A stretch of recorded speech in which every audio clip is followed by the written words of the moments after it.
Like number one, pick a THO. What does that mean? For any of you guys that are relatively newer or haven't been through the DaaS launch book, which again, anybody in incubators such as yourself, Drew, or anyone else on this call, you may not have received this because this goes out to DaaS clients.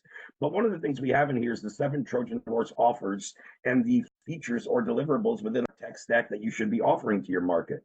So we go through what a Trojan Horse offer is, and it's all in this document. But for instance, let's just go through a couple here. Trojan Horse 1, the identity resolution standalone. We lay out all the big problems in the market, how our solution solves it, some examples, and then down below, the 3 or 4 instances and how you will use this and how you'll get results, all broken down very simple. Number 2 would be identity resolution and retargeting. So there's some people we're just going to get the data and give it back to them and they know what to do with it.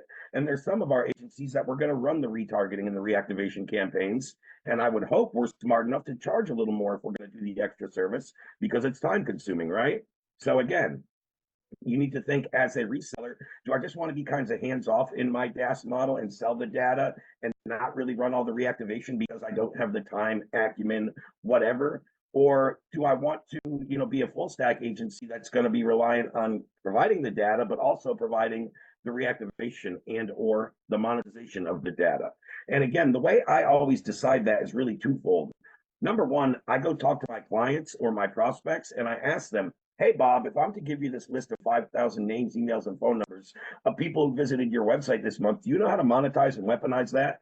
And if the answer is no, I need to know that number one of two things. I either have to figure out and do the reactivation, or number two, I have to go after a higher caliber or a higher tier client that maybe already has some internal foundations built out. They already have a marketing department, an advertising department, a media buyer, right? So those are some of the things to think about when it comes to that.